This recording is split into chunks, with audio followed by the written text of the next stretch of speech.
Қолым бәрінен несі жұққан ба.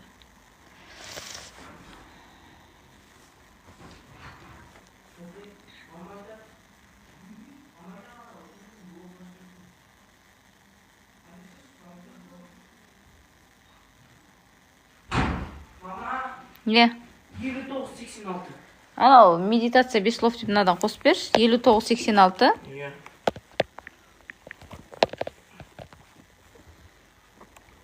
Мына инстаграмға кірейін.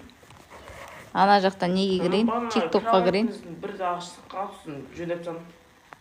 Молодец. Мама? Мен нем қайда ана жерде? Диана? Тәжін шақыршы. Жүгір. Диана шақыршы. Мен аккаунтымда не істеп тастаған ба, не? Жоқ бұтағым. Мама, кірмей атыр, қарап отыр. Не ол?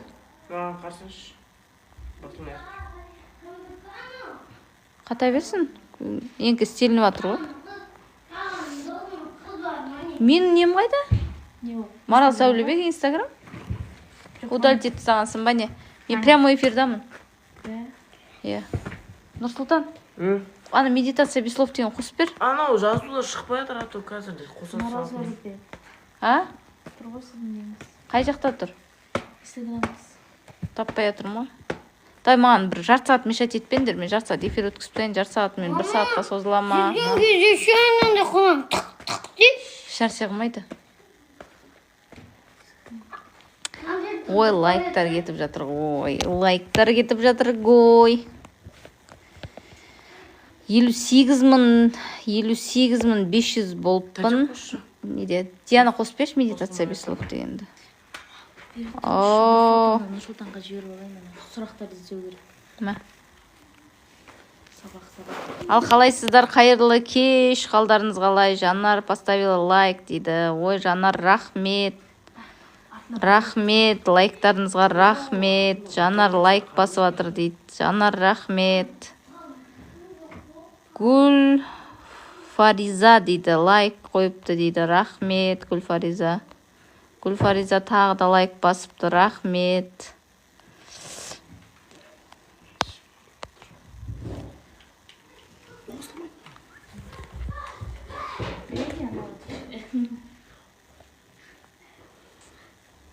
Медитация без слов? Медитация без словты қоста, жазда, сосын не қыланы. Қоса сал. Қалайсыз дейді Гүлфия. Жақсымын, шүкір Аллаға. Өздеріңіз қалайсыздар? Мен өзі терапиядан кейін бір аптанандай халде жүрем, жаңағыны қызым айтып жатыр едім. Мен Алтықалада болып келдім ғой, енді Алтықалада терапия жасап келдім. Кішкене организм стресс алады, шаршайсың, содан кейін есімді жиғанша ровно бір апта кетеді. Бір апта эфирда болмаймын. Ой, рахмет, подарок жіберіп жатыр. Сол бір апта неде болмаймын, эфирда болмаймын, бір апта өзім дем алам, содан кейін барып бір есім жиям. Мен айтамын, бір аптадан есім жиып қараймын. Мен штативім қайда? Мен анауым қайда? Мен мынауым қайда деп іздей бастаймын өзі. Сонымен қызым күліп жатыр ғой. Мен де байқаймын, мама деп қояды. Бір апта шаршап жүресіз деп қояды. Бір апта точно настроением болмайды. Диана, сен нені өшейін деп тұр. Зарядка қойып қой, короче. Марал ханым, керемет жансыз дейді. Атыраудансыз ба дейді. Жоқ, мен Астана қаласында тұрам. Қазір, бірақ Қызылорда қаласының тумасымын. Өзім ұқсап тұрмын ғой, я. Қатты сөйлеймін ғой. Эфирда маған айтады ғой, ұрыспаңызшы деп. Мен ұрыспаймын. Мен өзім сөйлегенім сондай. Рахмет, керемет жансыз дейді. Сәлеметсіз бе, қалай ішкі состояниені дұрыстасақ болады дейді. Енді ішкі состояниені дұрыстау жылдар бойынғы жұмыс қой, қыздар ше. Оны бір қалыпты ұстап жүре алмайсыздар. Ішкі состояниені вообще бір қалыпты ұстап жүре алмайсыздар. Өйткені ол енді біздің ішкі состояниеміз ғой. 80-20 деген болады. Закон Паретто деген болады. 80-20. Мысалы, қараңыз, кейбіреулері 80% позитивта жүреді, 20% негативта жүреді. Вечно керемет болып жүрем деген ол өтірік нәрсе. Ал хотя бы сіз 60%-ға позитивно жүруге өтсеңіз, өміріңізде өзгерістер басталады. Өміріңізде бір жақсылықтардың есігі ашыла бастайды. Мана қошы. Менікін өшіресіз, ысып кетті өйткені. Менікін өшіре сал, астын өшіресіз. Түсінікті ма? Сондықтан хотя бы 60%-ға, мысалға 50-де 50 бар. 50% негативно жүреді, 50% позитивно жүреді. Ал кейбіреуінікі вообще 60% негативно жүреді, 40% позитивно жүреді. Кейбіреуінікі вообще барынға ашуланып жүреді да, бір уақытта бір 20% бір арасында күліп қояды балалармен, бір 20% қуанып қояды. Сондықтан біз кішкене 60%-ға, 80%-ға өсіруіміз керек позитивно жүруді, сол ішкі состоянияны. Енді сіздерге айтайын, ішкі состояние, ол ішкі состояние жүректің тыныштығымен келеді ғой. Ал жүректердің тыныштығы тек Алла ғана береді. Сондықтан ішкі состояниен бірден бір реттейтін ол Алламен байланыс қой. Алламен байланыс, Алламны зікір ету арқылы сіздің аузыңыздан бір жақсы сөздер шыға бастайды. Сол жақсы сөздер сіздің энергияңызды нормализовать ете бастайды. Сол энергияңыз қалыпқа келген сайын сіздің өзінен өздігінен настроениеңіз көтеріле бастайды. Сіз управлять ете алмайсыздар, қыздар. Мысалға, ойлаймыз ғой, біз всегда азаннан кешке дейін позитивно ұстауым керек өзімізді деп, жоқ, ұстай алмаймыз. Наоборот, біз стрессқа түсіп кетеміз. Наоборот, жаңағы өзімізді ұстаймыз деген сайын ұстай алмай кетеміз. Мысалға, не сияқты ғой? Мен арықтаймын дейміз да, арықтаймын деген сайын семіріп кетеміз ғой, сол сияқты нәрсе. Ол өздігінен жүйелі түрде болу керек та, жүйелі түрде. Біз әрекет етеміз, ал состояние ішкі организм өзі реттейді. Мысалға, мен кешелі бері мына бүгін вообще волнада жүрдім, азаннан кешке дейін полный энергияда жүрдім, шаршағанда жоқпын, не қылғанда жоқпын, өздігінен сондай болды. Неге? Мен кеше толыққанды жаңағы өзім, мысалы, әйелдер клубында тапсырма берем, соның барлығын өзім орындап жатырмын бірге. Бірге орындап жатқандықтан энергия деген вообще супер болып жатыр. Сондықтан ішкі халдеріңізден жұмыс жасағыларыңыз келе ма, мен әйелдер клубыма қосылыңыздар. Сол жерде тапсырмалар беріп отырамын. Соны айту арқылы байлықтың формуласы деп өзім шығарып қойған нем бар тұғын. Соны оқып жүрдім. Кешелі бері бүгінде де оқып жүрдім соны. Сол бір не алып келді маған. Болды, Алланы еске ала бастасам болды, менде состоянием жоғарылай бастайды. Уже автоматом, мен айтам ғой, бір техниканы ғана айтайын. Субханаллахи ва бихамдихи. Адам шаршап жатса, адам құлап жатса, адам ішкі халі дұрысталмай жатса, просто субханаллахи ва бихамдихи деген сөз сол өтте сіздің ішкі халіңізді дұрыстайды. Пока настроениеңіз көтерілгенше, пока ішкі состояниеңіз реттелгенше, сол сөзді үнемі айтып жүре берсеңіз болады. Күніне 100 рет, 1000 рет айтып жүре беріңізші. Сосын кеше бір жерден естідім, Фатиха сүресі деді. Фатиха сүресі өте адам тұрғызуға өте қатты көмектеседі екен. Күшті көмектеседі екен. Фатиха сүресі да жаңа адам удында бетін қайтарады дейді ғой. Адамды өзін тұрғызуға Фатиха сүресі жеткілікті екен. Сондықтан алдында бір не айттым ғой, күніне 41 рет оқу арқылы Фатиха сүресімен жолыңызды аша аласыз деп. Өйткені Фатиха сүресі адамның не дейді, Құранды ашқан сүре ғой. Сіздердің жолдарыңызды да ашады, бастарыңыздың бағын да ашады. Неше түрлі техника жасатып жатырмын ғой мен сіздерге. Сондықтан Фатиха сүресі жайлы. Сіздің сабағыңыз қанша дейді. Мен ертең онлайн терапия жасау арқылы бір марафон өткізейін деп отырмын. Оның ішінде терапия да болады, оның ішінде жазу да болады, оның ішінде айту да болады. Мысалға бір тапсырма берем ба, оны жазасыздар, айтасыздар, кешке терапиясы болады. Сондай бір марафон өткізейін деп жатырмын, 7 күндік. Қатсам десеңіздер 10 000 теңге. Ал әйелдер клубы бар. Әйелдер клубында тоже тұлғалық даму, ол ұзақ уже әйелдер клубы. Жылдар бойы отыра беруге болады. Мен осы 2-ші жыл, 2-ші жыл ма, 3-ші жыл ма әйелдер клубын жүргізіп келе жатқаныма. Сондықтан ода жылдар бойы отыра беруге болады. Оған кіру 5000 теңге, бірақ айына 1000 теңгеден төлейсіздер. Біз сіздерге күнделікті тапсырма береміз, тұлғалық дамуда сіздерге тағы тапсырма беріп отырамыз. Соларды жасап отырасыздар. 5000 теңге кіруі. Ал марафонға, 7 күндік марафонға қатысам десеңіздер, пожалуйста, қатысыңыздар. 10 000 теңгеден. Ол 7 күн бойы сіздің ішкі халіңізбен жұмыс жасаймыз. Ішкі блоктар ғой негізі, қыздар. Мысалға қараңыздар, мен алдында бір не айттым ғой сіздерге. Мына жақта қанша, мына жақта 70 адам, мына жақта 23 адам дейді. Енді қараңыздар. Алдында бір не айттым ғой. Мен өзім былайынан байқадым. Мысалға қараңыздар. Бұрын әр адамға әртүрлі ойлар келеді. Барлық адамның ойы бірдей болмайды. Әр адамның ойы әртүрлі болады. Сондықтан мен байқадым, бұл ойлар қайдан келеді деп ше? Неге әр адамның ойы әртүрлі деп? Содан зерттей келе, ішкі әлемінде адамда установка болады екен. кішкентай халінде бір өз-өзін бір қабылдап қалған состояниесі болады. Сол арқылы ойлар келе береді. Мысалы, қараңыздар, сіздер бүйтіп айтасыздар ғой. Мен мысалға өзімді никогда жоғары санаған адам емеспін. Всегда өз-өзім төмен санап жүретінмін. Еш нәрсеге недостойнымын деп ойлайтын тұғым. Көрдіңіздер ма? Ол қайдан шықты? Мен өз-өзімді всегда недостойнымын. Мен даже күйеуге шыққанның өзінде де мен ойлайтынмын. Мен күйеуіме недостойнымын деп ше. Солай білмеймін ол қайдан шыққанын. И всегда мен жаңа келіндер болады, соның арасында мен өз-өзімді бір төмен келін сияқты болып сөйтіп сезініп жүретінмін. Білмеймін ол не үшін болып жатқанын. Мен ондай болғым келмейді. Сыртқы әлемде өзімді күшті қылып көрсеткім келеді да, бірақ ішкі әлемімде сондай болып тұрады. Ішкі әлемімде анандай бір өз-өзімді сондай қылып тұрамын. Стоп, ішкі әлемді көрсетпес үшін сыртқы әлемде әдемі киінем, сыртқы әлемде бетімді дұрыстаймын, сыртқы әлемде бір күшті бола берем да, ал ішін шаршап атады. Сол енді сондықтан да бір психологияға келген шығармын мен. Сол жылдар бойы жұмыс жасап, қазір енді мен боянбай жүрсем де жүре беремін. Жаңағы макияжға барған кезде қыздар айтады ғой. Жаңағы макияждағы қыздар ше, тәте, сіз не қыласыз ба деп. Қандай бояумен боянасыз? Мен айтамын, менде вообще косметика жоқ, сенесің ба деп ше. Мен қыздарымның косметикасы бар, сонымен арасында ғана не істеймін, мен вообще боянбай жүре беремін. Көшеде де жүре беремін боянбай.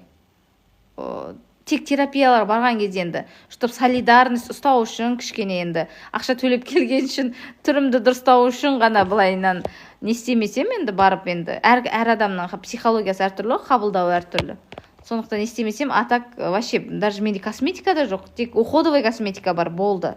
Боянатын косметика да жоқ менде. Тек карандаш, анау-мынау болмаса өтірік көзімді бояп жүре беремін. Бірақ қазір боянуды үйреніп жатырмын. Что енді әр күн сайын енді нетіп жатырмын ғой. Енді скоро аласыз дейді. Әйгерім, сен отсың ба? Әйгерім деген мына қазір үйреніп жатырмын деп айтып отырмын. Әйгерім деген менің нем, визажист, постоянно мен бояндыратын келіншек, өте керемет, бояндырып береді, әдемі сұп-сұлу қыз қылып береді. Иә, сол қазір жүре беремін осылай, боянбай не қылып жүре беремін. Сол жаңа қыз сұрайды ғой, өзі де отыр екен ғой. Тәте деп, менде вообще бояу да жоқ қой, енді алайын деп жатырмын. Сол енді алайын деп жатырмын, мен не қылайын деп жатырмын. Сондықтан мен өз-өзімді уже қабылдаған сайын мен өз-өзіммен жүре беремін. Бұрын кірпік салатынмын. Қазір кірпік те салмаймын. Өйткені кірпік салған кезде анандай болып тұрады да, бір қызық.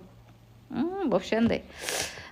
Кірпіксіз бір түрлі болып түрін солып тұрған сияқты болатын. Қазір кірпік те салмаймын, солай жүре беремін. Жаным, тәте, рахмет, вы супер дейді. Я Әйгерімнің парақшасына тіркеліп алыңыздар. Әйгерім өзі күшті макияж жасайды, өзі историяны күшті жүргізеді, әңгімені жібереді Әйгерім деген. Сол боянуды үйретеді, скоро айтқам өткенде. Боянуды салсай сен деп. Ана инстаграмға салсай не істеп жүрсің? Біз боянуды үйренек сенен деп айтқан тұғым. Инстаграмға сал, мен бір баланың инстаграмына тіркеліп алған боянуды үйренетін ше. Енді әдем болып жүргенді. Өйткені мен байқадым. Мен нені байқадым айтайын ба? Мен байқадым, мен боянып жүрген кезде мен состоянием күшті болады екен. Өз-өзім күшті болып жүремін да, анандай күшті көңіл күйім күшті болып сөйтіп жүреді екен. Сосын бір шашымды дұрыстай бастасам, оказывается, біз өз-өзімізге қараған сайын біздің ішкі халімізде дұрыстала бастайды екен ғой. Біз негізі өз-өзімізге көп көңіл бөлмейміз ғой. Сондықтан біз ішкі состояниеміз всегда анандай, болып жүреді. Жаңағыны ары қарата жалғастырайын айтпақшы. Содан өз-өзімді төмен санап жүрдім да. Содан мен байқадым, ішкі түпкі санада бір установкалар болады екен. Кезінде сені төмендетіп тастады ғой. Содан кейін соған байланысты сенде не қылады екен? Ойлар келе береді екен. Мысалға, сені біреу үй жинамадың, сен қолынан түк келмейді, бір нәрседе кінәлап тастаған болсан, сені кінәлайтын ойлар постоянно келе береді екен. Сен бір нәрсені дұрыс жасамаған сияқты, сен анандай, мен қолымнан келмейді, мен еш нәрсе істей алмаймын, мен жүре алмаймын, мен бүйте алмаймын десе өз-өзіңді кінәлай береді екенсің. Сондай установка, сондай ойлар келе береді екен. Егер сен түбінде бір өзіңді кемсітіп қалған болсан, сені біреу ұрып кеткен болса, мен әлсізбін, мен жаңағы біреуді ұра алмаймын, өмірі сөйлей алмаймын, мен жүре алмаймын, сондай нәрселер келе береді екен, сондай ойлар ше. Вот көрдіңіздер ме? Әр адам установкасына қарай сондай ойлар келе берген. Мысалға, сен енді қалайын айтсам екен, сабақты дұрыс оқымадым ба, бір жетістікке жете алмай қалдым ба, сен ойлайды екенсің, мен бизнес жасай алмаймын, мен жетістікке жете алмаймын, мен қолымнан келмейді деген сияқты сондай ойлар келе береді екен. Сондықтан ішкі әлемдегі установкаларыңызбен жұмыс жасау керек обязательно, қыздар. Ол сіз никак түбі өзгерсе болды ғой. Түбі өзгерсе болды. Мысалға ана гүл солып атады ғой. Гүл солып атқан кезде тамырын дұрыстап, түбін алып, топырағын дұрыстап, сөйтіп барып қайтадан ексен бір жақсылап шыға бастайды ғой. Сол сияқты түбін дұрыстасаңыздар, түбін жаңа ойлар келіп жатқан установканы өзгертсеңіз, өміріңіз өзгереді. Сосын көбісі ата-ананы қабылдамаудан ба көбісі болады қыздар. Ата-ананы қабылдамайсыздар ма, өз-өздеріңізді қабылдамайсыздар никак. Мен сіздерге 100% не қылайын айтайын, ата-ананы қабылдамайсыздар ма, сіздер өз-өздеріңізді қабылдамайсыздар. Жолдарыңыз болмай жүре береді. Сондықтан ата-анаңызды қалай бар солайынан қабылдамау деген қалай түсіндірейін ба мен сіздерге? Бір үйде 2 бала болады деп айтайын, иә? Бір үйде 2 бала болады, соның біреуі мамасы өсек айтып жатады. Примерно ана жерде әркімді өсектей беретін мама болады. Соған барады да біреу айтады, мама деп. Біреу тұрады да, ой, мама, осы өмір өсектейте жүрді, құрсыншы дейді, барады ана жаққа барып жатады, бөлмесіне барып TikTok көріп, Instagram көріп жатады. Ал екіншісі не істейді? Екіншісі барып алысады сонымен. Мама қойсай, аузынды жапсай, бүйтсе де сөйтсей, бізге келеді ғой деп өзіне өзі шақырып алады сондай нәрсені. Вот көрдіңіздер ма? Сондықтан мама папамен алысуды, оларды өзгерту, тоқтату керек адам. Вообще өзінің өмірінен алып тастау керек. Мама папа қабылдаудың, енді қабылдау деп айтпаңыздар деп айтып атады ғой енді, дін жолында, иә. Вообще сендер қалай қабылдаймын деп айтасыңдар деп атады ғой. Енді қыздар біз адамбыз ғой. Қабылдамайын десең де бір қабылдап қоясың ғой, иә. Бір жақсы көрейін десең де жақсы көре алмайсың ғой. Бір алыспайын десең де алысып қоя бересің ғой. Бір адамбыз ғой біз енді. Ол бір өздігінен бір қабылдағымыз келіп, қабылдамай жатқан сияқты болып жатқан сияқты қылады да. Но ондай емес қой. Біз еріксіз қабылдамаймыз ғой. Еріксіз жек көреміз ғой. Мысалға біздің кезінде бір келіншек келді маған. Оның мамасы андай көп еркектермен жүрген екен да.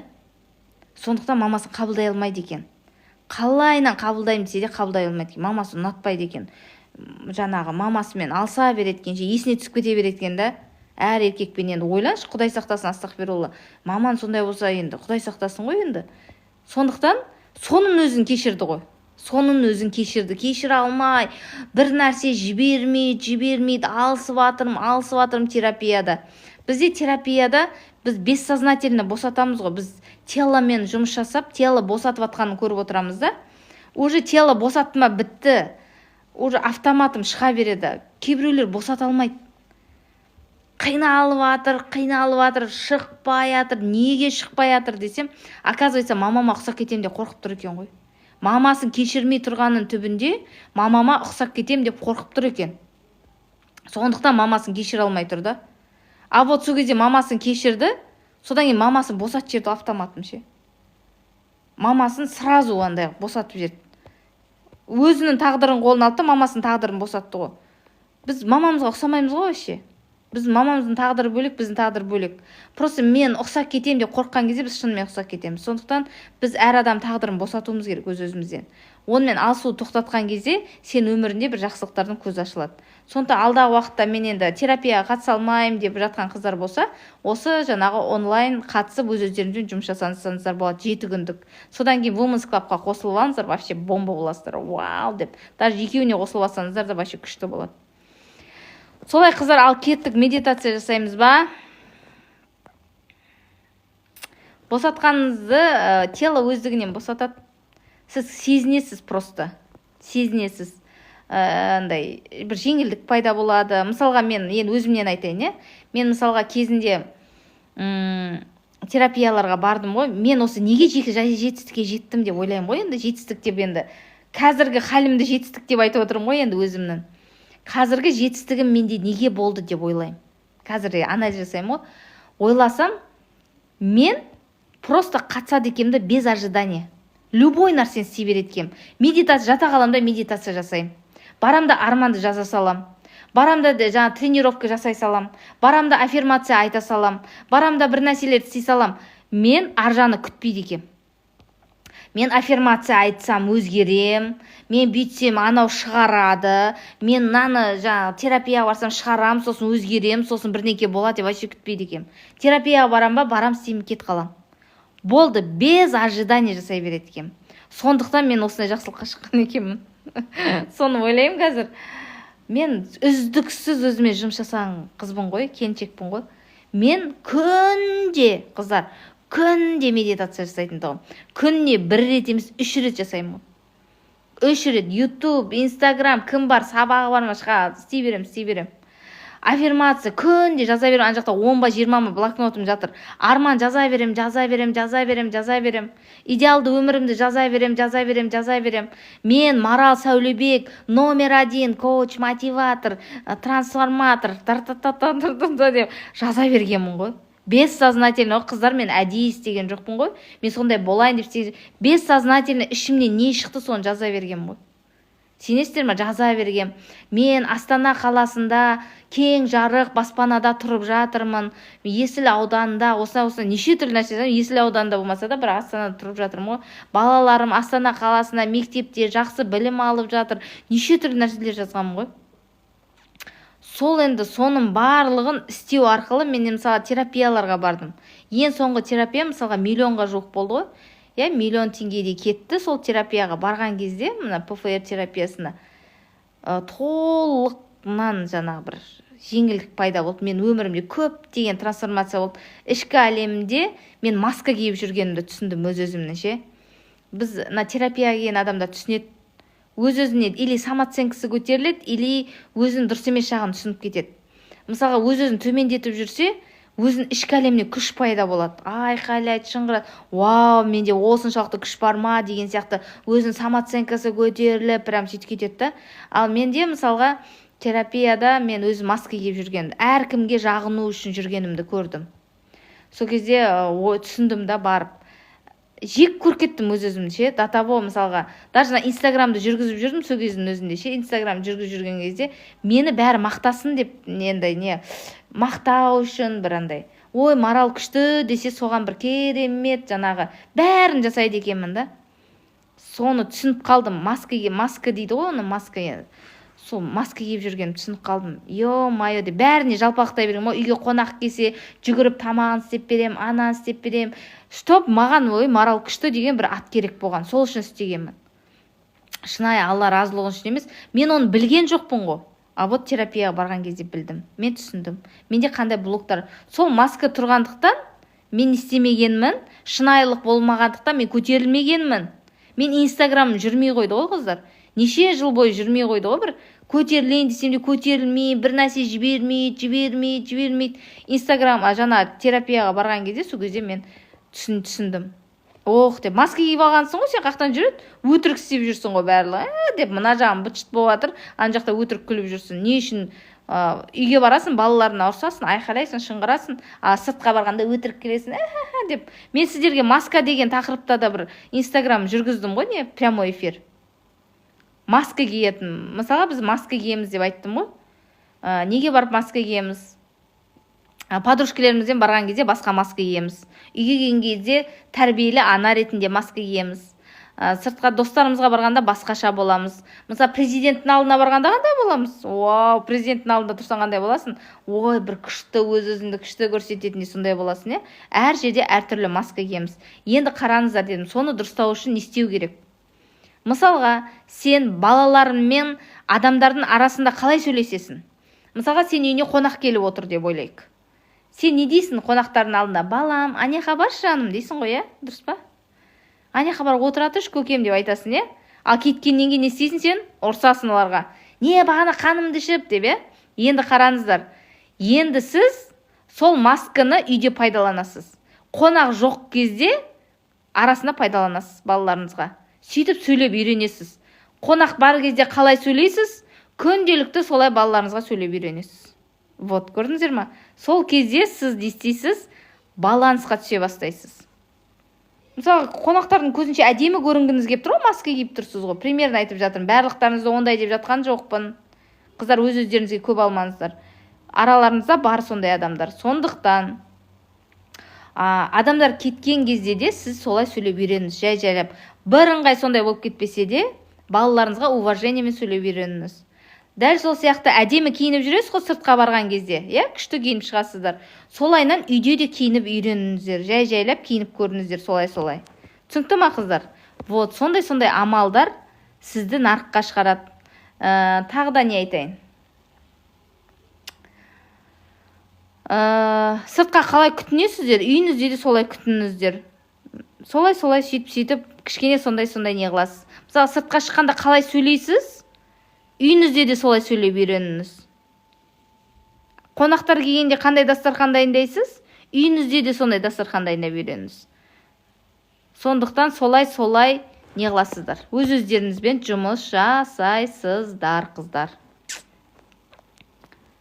Сондаймыз ғой дейді, айтқаныңызды істемейді ғой, жай сөйлесен дейді. Вот енді айтып отырмын ғой, всегда олай сөйлемей ақ қойыңыздар. Просто арасында өзіңізді тәрбиелеу үшін ғой, балаларыңызды тәрбиелемей ақ қойыңыздар. Өз-өздеріңізді тәрбиеленіңіздер. Балаларыңызды сіздің істегеніңізді істейді. Мысалға қараңыздар, үйде айқайлай беретін болсаңыз, балаларыңыз да айқайлай береді ғой. Мен баяғыда жаңа ғана айтып жатырмын да. Баяғыда мен анау әкемнің несі бар ғой, інісі бар да, ең кіші інісі бар, соның үйіне барам ғой. Үйіне барған кезде жеңгем жай сөйлейді да, жай сөйлейді. Жаңа Әйгерім деген сіңілім бар, соған айтады, Әйгерім, мына істесе деп айтады да.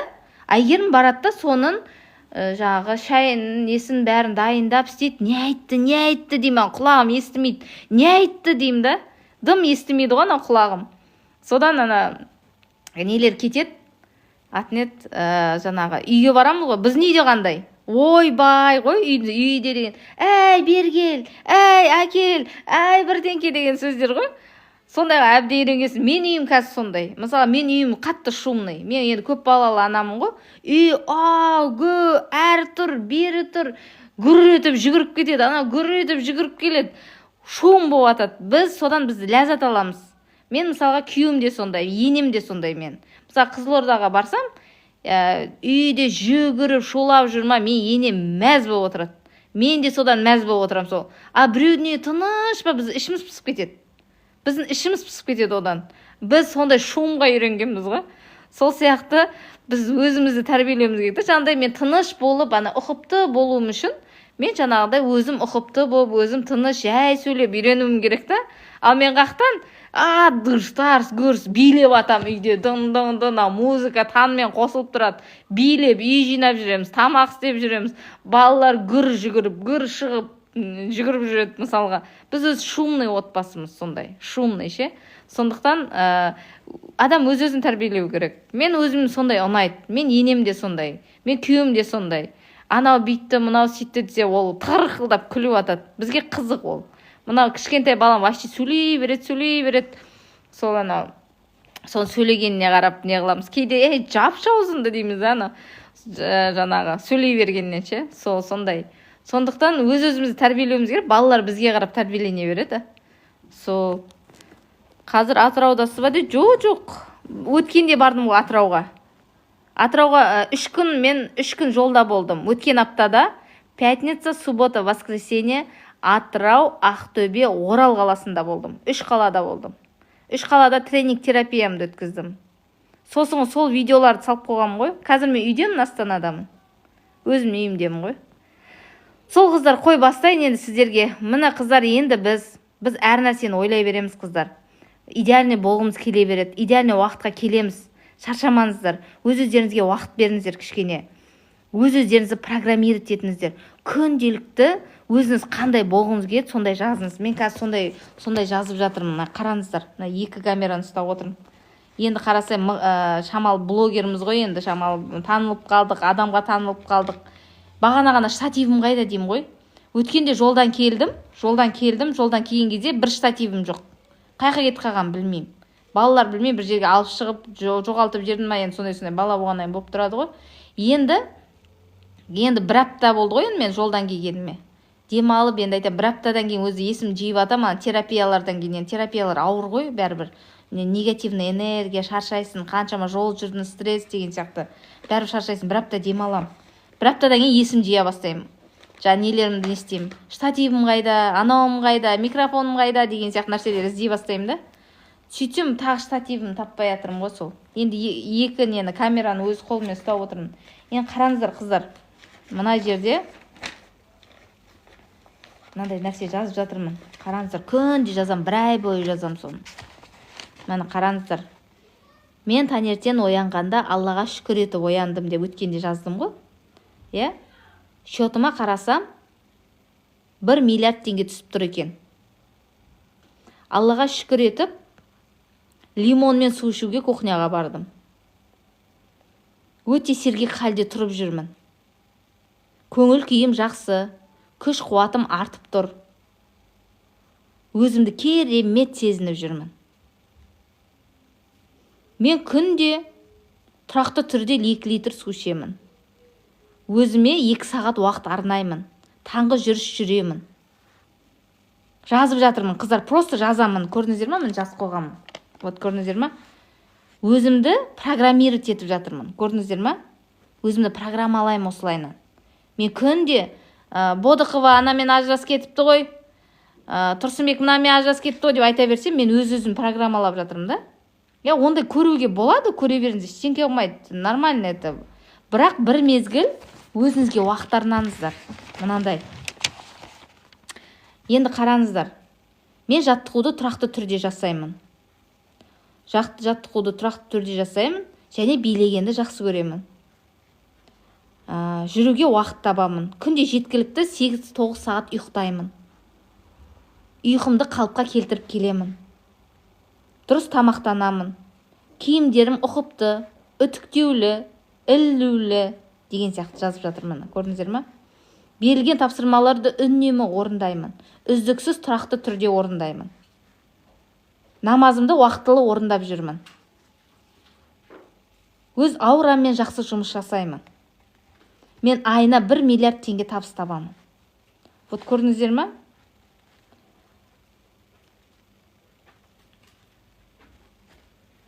Айына 8 рет шетелге, айына деген, айына деп қойыппын, жылына деудің орнына, айына деп қойып, айына 8 рет шетелге қиналмай оңай әрі жеңіл саяхаттаймын.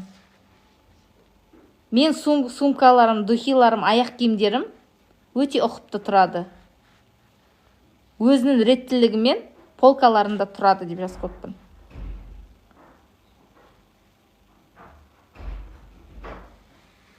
Енді мына жерде нелер бар? Жүрісім жеңіл, фигурам қалыпты. Салмағым 52 килограмм.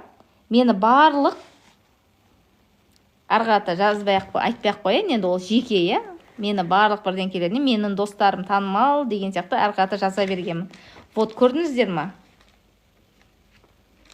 Вот осындай перепрограммировать етіп, күнде 30 күн жазам осыны. Сосын 30 күннен кейін қарым-қатынасты жазам.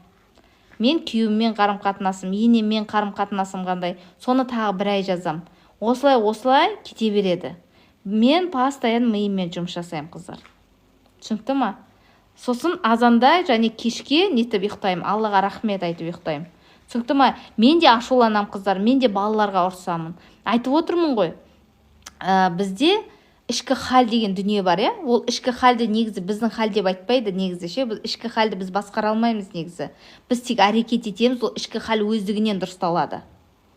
Түсінікті ма? Ішкі хал өздігінен, мысалға сен тамақты ішесің да, жейсің да, "Ей, асқазан қортыл, жаңағы қанға айнал" деп айтып отырмайсың ғой. Ол өздігінен қанға айналады, өздігінен қортылады ғой. Сол сияқты сенің де организмін өздігінен жасайды. Өздігінен керек еместерді шығарады. Өздігінен жаңағы, мысалы, өздігінен ренжіп қаласың ғой. Біреу саған бір әңгіме айтса, деп жылап қаласың, мысалы, ренжіп қаласың. Күйеуің бір нәрсе айтса ренжіп отырасың. Неге білмейсің ғой? Ренжімеймін десең де ренжисің ғой. Сол сияқты организм өздігінен қабылдайды, өздігінен шығарады. Сен ренжіп қалдың примерно бүгін. Сөйтесің, кешкі ренжіштен арылу деген нені? Медитацияны жасайсың. Болды. Ол өздігінен шығарып тастайды. Вот, түсінікті ма? Сол кешкілік кешірдім, қабылдадым. Просто күніге мына нәрседе де мен барлық адамдарды кешірдім деп айта беретін болсаңыз, мен барлық адамдарды кешірдім, босаттым, кешірдім деп айта берсеңіз, ол организм өздігінен шығара береді. Сен білмейсің. Қайсы жаңа не қылып, қайсы шығарып жатқанын білмейсің. Вот.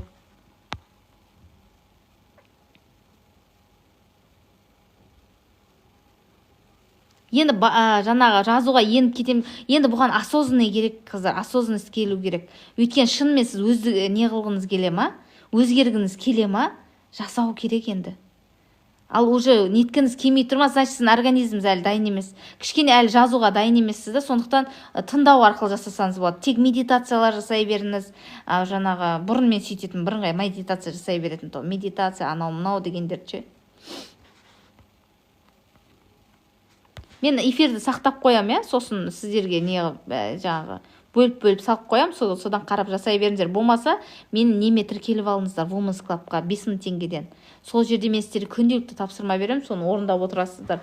Соны орындау арқылы өздеріңіздің бір енді қыздар бірден жақсылыққа шықпайсыздар, бірден айтайын. Міне Маралдың тапсырмасын орындадым, бірден шығып кеттін емес. Уақыт керек қыздар, нанның пісуіне де уақыт керек қой. Шаршатпаңыздар өздеріңізді. Жақсылық өздігінен келеді. Сендер онымен управлять ете алмайсыздар. Тылсым, кеңістік, әлем дегенмен управлять ете алмайсыздар. Ол өздігінен болады. Сондықтан біз тек әрекет етеміз, ол өздігінен болады. Мысалға қазір айтады ғой, квантовый скачок дейді. Квантовый скачок. Анаудан мынау қазір не қыласың, фук өзгеріп кетесің. Сол 80, мысалға курсқа жазылғандардың 80% не қылмайды. Өзгеріс болмайды. 20%-ында болады. Неге? Өткен 20% дайын осознанно келген адамдар, уже оны өзгеріске дайын келген адамдар. Ал өзгеріске дайын келмеген адамдарда болмайды. Өйткені Аллах тағала кімге не керек екенін біледі. Саған жай келе бастайды. Мысалы бір амалдар тұрақты түрде жасау арқылы, сондай бір эфирларды тыңдау арқылы ойын өздігінен өзгере бастайды, трансформация бола бастайды, жүрегің ашыла бастайды. Сол кезде бір өзгеріске дайын бола бастаған кезде Аллах тағала жай жібереді. Еще арасында сынап көреді ол. Мысалға саған ең бірінші маған мысалға не келді? Ет келді, сүт келді, торт келді. Бір андай сондай бір нәрселер келе бастады. Сені тәкаппарлығыңды көреді. Сен көтере аласың ба, көтере алмайсың ба, сынақ келеді ғой, бәрі сынап тұрады ғой. Сосын нормальныйсың ба, нормальный жүріп келатсың ары қарата. И содан кейін тағы да мысалға бір 3 миллионға ма доходқа шыққан кезде мен өзімде байқадым, бір өзінше болып, бір андай деп бір андай бола бастаған кезде менде доходым тоқтап қалды. Мен байқадым өзіме, деп. Ей, мәке, өзімен жұмыс жаса деп, мен өзім ішкі әлеміммен өзімен жұмыс жасадым. Үлкен ақша дайындауым керек уже мен. Мысалға, маған 3 миллион ақша емес сияқты болып қалу керек те, 3 миллион деген мысалы, примерно айтам енді. Өйткені өзінше оласың, ой, анау мынау деген сияқты. Сондықтан көтер алатынға ғана береді. Сынақ келеді, жайлай не қыласың, сосын қайттан өзімен жұмыс жасай бастайсың. Қой деп, бұлай болмайды деп, ертең нете алмай қалам деп ше. Мына жерінде бір питно тұр ше, жаңа тамақ жеп отырып питно тамып кеткен ғой, сол ыңғайсыздан отқандар. Балам айтам, ona питноны сен ба тамызған десем, жоқ, мен емес деймін. Айтам, мен ба тамызған сонда десем, сіз ғой деп қояды. Сол ыңғайсыздан мына жерім питно тамып кетті немене. Мен еще өзім сондай арасында сол нем бар. Тамақ жеген кезде то тамызып алам, то бірдеңке түсіп кетеді, бір нәрсе, особенно ол терапия бір нәрселерге барасың, қыздармен отырған кезде бір нәрсен түсіп кетеді, қолына түсіп кетеді. Кішкентайымда не шығар, бір травмам ба, бір нәрсе шығар, әйтеуір постоянно түсіріп алам, бір нәрсе қылам. Қасымда жұлдыз айтады, әйтеуір сен киімді бүлдірмесен жүре алмайсың деп. Мен айтам, мынандай бір нәрсе байлап қою керек шығар, мен алдым мынандай бір элитный бір отбасыларды алдарына чықеткін, салфеткін салып қойып естіп отырады ғой. Это же нормально негізі. Всегда біреу түсіп кетеді, тамағын таңып кетеді, это же нормально. Бірақ біз оны дұрыс емес деп ойлаймыз да, сосын ыңғайсызданамыз. А так мысалға шетелдің киноларын қарасам бүйтіп салфетканы қағып жібереді, мына жеріне салып қояды, сосын ба тамақ жейді ғой. Өйткені ол түсіп кетеді, тамып кететінін біледі да. Сол сияқты сондай бір нәрселерді тамызып не қылып жүремін. Сол қыздар жеңістік бермейді деген не ол? Жазуға ерініп кетемін мысалы. Мен де солай дейді. Сәлеметсіз бе, комплексті алып тастаңыз, менде де сондаймын дейді. Сол нәрсе менде де бар, неден екен дейді. Білмеймін, сондай. Получает значок дарителя. Ой, рахмет, Ақнура ханым. Мен үйрендім қазір тиктокта ше. Рахмет айтты. Подарка деген не екенін білмейтінен бәрі беріп атады. Тоже не ол деп түсінбей отырамын ғой. Сөйтіп бәрі рахмет айтып отырады подаркаға. Рахмет, клуб қанша дейді, 5000 теңге ғой. Сол кеттік енді медитация жасайық. Терең дем аламыз, өзімізді программировать етейік қазір ұйықтауға. Аллаға рахмет айтып ұйықтауды үйренейік, мен сіздерге қазір көрсетем. Өйткені енді маған предназначение ғой бұл, Алла разылығы үшін енді. Өйткені сіздер Аллах тағала беріп тұр ғой, мен сіздерге беруім керек қой. Бермесем болмайды. Мынан қарашы, істенбей тұрған. Дико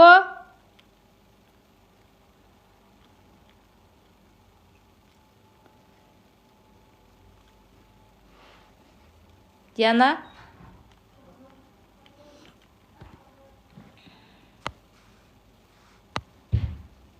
Алла разы болсын сізге. Эмоционалды интеллект тренинг болды. Оқудамын, керемет дейді. Молодец, Гүлзат ханым. Ана нені екіншісін қосып берсін, қосылмай аты. Техника бар ма сізде дейді. Жаңа кірдім дейді. Бар. Техниканың жеті атасы бар ғой. Бірақ енді мен көбісі діни форматта қыздар. Өйткені мен өзім сол бізді өзгертетін Алла ғой қыздар. Біздің жолымызды ашатын Алла. Мына енді Алла деп жаратушы деп айтайықшы. Кеңістік, әлем, планета деген бар ғой бізде енді.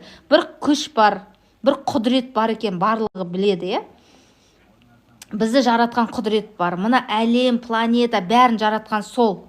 Біздің жолымызды ашатын сол, жақсылықтарға шығаратын сол, ризықты беретін сол, бүкіл нені жақсылықты беретін сол Алла тағала. Раббымыз. Сондықтан мысалға мынандай, соны мен жасау арқылы мен бірінші сондай Алланы еске алдым, Алла деп жаңағы дұғаларды оқыдым, жаңағы тілек тіледім, сөйтіп жүріп мен жолым ашыла бастады. Мен үй ала бастадым, мен бір андай бизнес аша бастадым. Көрдіңіз, сіз бизнес ашатын адамды да кездестіріп қоятын Алла. Мысалға мені тыңдатып қойып отырған саған Алла. Сен өзгерткісі келіп жатыр қазір. Сен өткен запроста жүрдің да Алла мен өзгергім келеді деп. Сондықтан саған осы мені жіберіп қойып жатыр. Сондай бір терапияларға барасың. Мен мысалы терапияларым оның бәріне апарған мені Алла ғой. Просто мен ішкі ниетім болды. Мен өзгергім келді, шынайы өзгергім келді, шынайы жақсылыққа шыққым келді. Алладан жәрдем сұрадым. Біз қолымызды жайып Алладан тілемейінше, өзім өзгерем демейінше, Алла тағала бізді өзгертпейді. Түсінікті ма? Сондықтан өзгерісті біз өзіміз қалауымыз керек. Алладан бірінші сұрап бастауымыз керек та. Сосын жолымызды да ашатын Алла. Сондықтан мен бірінші сондай техникаларды берем, содан тұлғалық даму берем. Өз-өздеріңізді реттеуді берем да. Өйткені өз-өздеріңізді реттемей, өмірлеріңіз реттелмейді. Мысалға, мен полкаларыңызды дұрыста деп айтам бір күн. Бір күн жаңағы киімдеріңізді дұрыста деймін. Бір күн өзіңізге сыйлық жасаңыз деймін. Бір күн садақа беріңіз деп айтам. Бір күні бір нәрсені істеңіз, үйіңізді дұрыстаңыз деймін. Ыдыс-аяқтарыңызды шығарып тастаңыз, сынғы ыдыс-аяқтарды. Перделеріңізді жуып біліп қойыңыз деген сияқты өзіңізді реттейсіз. Үйіңізді, өміріңізді, киімдеріңізді, полкаларыңызды бәрін реттейсіздер. Өмірлеріңізді ретке келтіресіздер.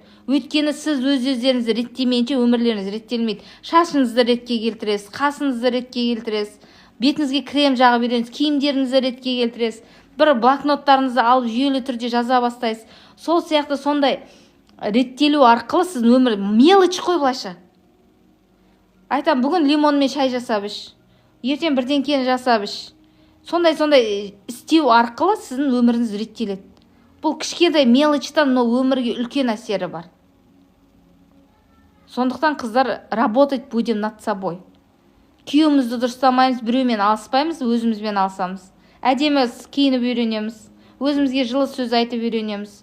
Өзімізге, мысалы, бүгін айна техникасы деген күшті методика көрдім.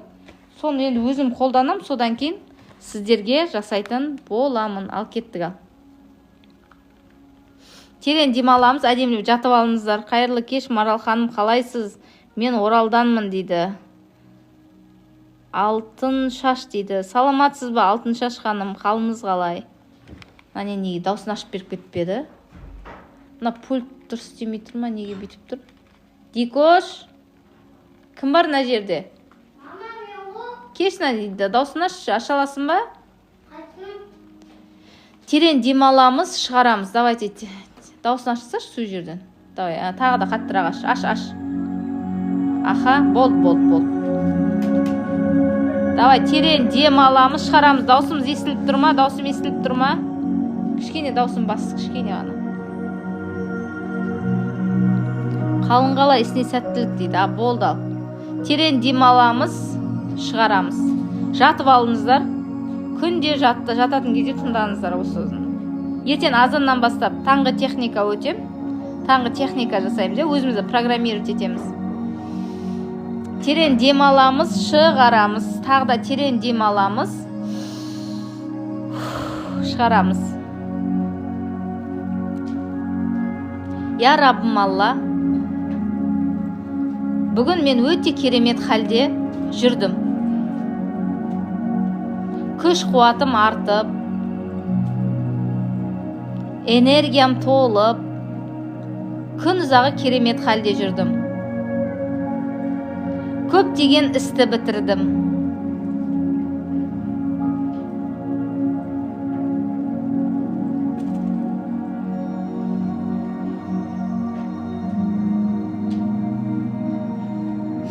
Терең дем аламыз, шығарамыз. Денсаулығым күннен күнге жақсарып келеді.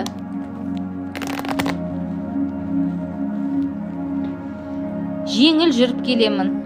Раббым, саған рахмет айтамын. Басымның да бағы ашылып келе жатқан сияқты.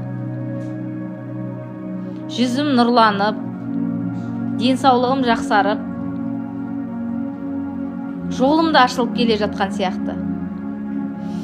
Рахмет саған, Раббым. Мен негізі бақытты екенмін.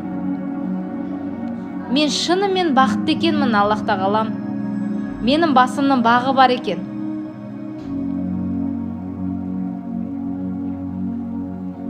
Жолым болғыш екен. Мен көзім көріп тұрса, құлағым естіп тұрса, аман есен сөйлеп, аман есен аяқ қолым жүріп тұрса, мен ең бақытты адамдардың бірі екенмін, Алла тағалам. Қазір ақша оңай әрі жеңіл келетін болыпты. Өзім де түсінбеймін, бір ғажайып өмір басталып жатқан сияқты ма? Қызық енді, Алла тағалам.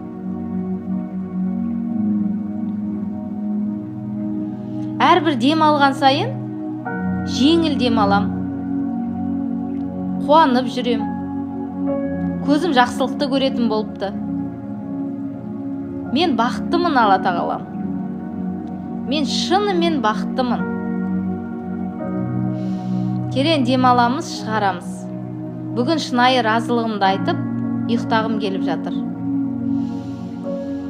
Қазір тыныш ұйықтап, тыныш тұрамын. Аман есен тұрып, аман есен жатып, аман есен тұруды нәсіп ет, Алла тағалам. Саған рахмет, көзімнің көріп тұрғанына, құлағымның естіп тұрғанына. Ақша тауып жүрмін, әйтеуір, шүкір Аллаға. Ешкімнен кем емеспін. Қазақстан деген елде, жерде тұрып жатырмын. Өмір сүріп жатырмын. Бала шағам аман, өзім аманмын. Аман есен тамақ жеп, аман есен шығарып жатырмын. Шүкір, шүкір. Рахмет саған, Алла. Аллахым, менің арманым бар. Сондай бір жақсылықтарға шыққым келеді. Осы арманды менің басыма салып қойғанына рахмет. Осы арманды маған ойыма салып қойғанына рахмет. Шүкір, тәуба деймін, Алла тағалам. Рахмет саған. Терең дем аламыз, шығарамыз. Шынымен айтам. Шынымен мен басыма бақ қонып жатыр. Күннен күнге басыма бақ қонып жатыр. Жолым ашылып келе жатыр. Ақша оңай әрі жеңіл келетін болыпты. Үйімнің берекеті артып келеді. Күш қуатым артып, бойымда энергиям толып, денсаулығым жақсарып келеді. Рахмет, Алла. Айналамда бауырымның барына, ата-анамның барына рахмет. Жан жарымның әйтеуір әлсіз болса да, құтыршақ болса да, әйтеуір барым қасында жүргеніне рахмет. Бала шағамның барына рахмет. Өмір сүріп жатқаныма рахмет. Мен бәрін кешіремін. Мені ренжіген адамдар болса, барлығын кешіремін. Олар да адам ғой, олар да адасады, олар да шатасады, олар да қателеседі. Біз сондай екенбіз, алсамыз, жұлсамыз, сөйтіп өмір сүреді екенбіз. Алла бізді кешіреді екен. Сондықтан Алла разылығы үшін мен барлығын кешіріп өзімнен босатамын. Терең дем аламыз, шығарамыз. Өзімді де кешірем бүгін. Өзімнің істей алмаған істерімді, өзімнің жасай алмай қалған істерімді, біреуге ұрсып қойған болсам, біреуге айқайлап қойған болсам, біреуді ренжітіп қойған болсам, өзімді де кешіремін. Өзімді кінәлаудан босатамын. Себебі мен де адаммын, мен де қателесем.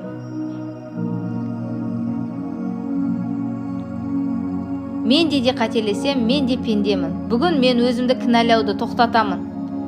Өзімді бүгін кешіремін. Өзімді қабылдаймын. қандай бар солайынан қабылдаймын. Терең дем аламыз, шығарамыз. Бүгін істей алмаған істерімді өзімнен босатам. Көп мақсат қойдым. Ананы жасайым, мынаны жасайым деп ойладым. Істей алмадым. Бүгін істей алмаған істерімнің жауапкершілігін бүгін өзімнен босатам. Терең дем аламыз, шығарамыз. Бүгін напряжениядан өзімді босатып, тыныш, керемет халде ризашылықпен Аллаға деген көзімді жұмып, ұйықтауға бағытталам. Рахмет Алла. Шынайы ризамын. Терең дем аламыз, шығарамыз. Тағы да терең дем аламыз, шығарамыз. Мен бақыттымын. Мен шынымен бақыттымын. Шынымен басымның бағы ашылып келеді. Шынымен менің жолым ашылып келеді. Шынымен ақша оңай әрі жеңіл келеді. Шынымен бір түрлі бір ғажайып өзгерістер болып жатыр. Шынымен бір жақсылықтарға шығып жатырмын. Рахмет Алла. Үлкен саған рахметпен, мейірім махаббатпен сенің пенден құлын Марал Сәулебек деп өзіңіздің атыңызды айтып, терең дем алып, шығарып, ұйықтаңыздар. Ал баршаларыңызға сәттілік.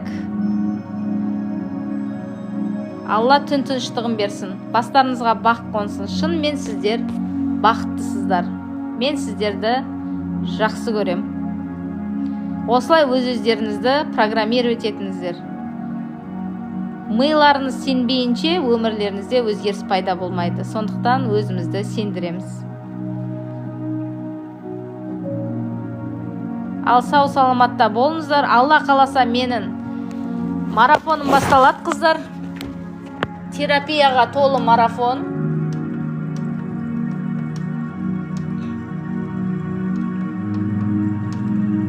Не дейді? Терапияға толы марафон, қыздар. Құдай қаласа жазылам десеңіздер, пожалуйста. Терапияға толы марафон 7 күн болады. 7 күн сіздермен жұмыс жасаймыз. Содан кейін әйелдер клубына қосылып алыңыздар. Әйелдер клубына қосылам десеңіздер, қазірден бастап қосыла беріңіздер. Күнделікті тапсырмалар, күнделікті осындай медитациялар, күнделікті осындай таңғы техникалар болады. Сонымен өз-өздеріңізбен жұмыс жасайсыздар. От шоқ ханым болып алдыға басамыз. Марафон бағасы 10 мың, әйелдер клубының бағасы 5 мың. Қайсыған қосылам дейсіздер, қосыла беріңіздер. Менің любой рилсымның астын қарасаңыздар, менің көмекшімнің номері жазылып тұрады. Соған жазыңыздар, немесе жекеге жазыңыздар. Көмекшімнің номерін жіберем. Соған сразу жазып, тіркеліп алыңыздар. Бір 20 ма, 30 ба ғана қыз алам, қыздар. Сондықтан орын саны шектеулі. Қалай қосыламыз дейді, сіздерге жазып жіберейін қазір, неге. Жекеге шықсаңыздар болады.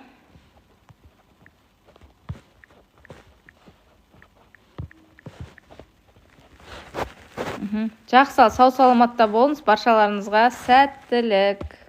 Осы номерге жазып алыңыздар, скриндап алсаңыздар да болады. Қазір сіздерге арғы бетке не қылайын? Міне қыздар, 705-720-95-71 деген номерге жазып, естесеңіздер, мен сіздерге не қылам. Көмекшім номерін берем, соған жазылып қосыла бересіздер. Ал жақсы сау саламатта болыңыздар. Мына жерде мен ақыры жазуды түсінбедім. Қай жерге жазады, қай жерге қояды. Закрепить уведомление дейді. Личные сообщения дейді.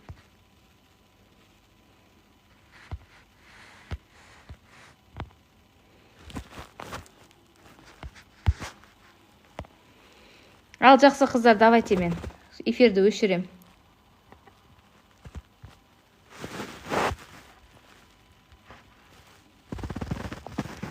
Мә, ұйықтап кетіппін дейді. Молодец, ұйықтасаңыз вообще күшті.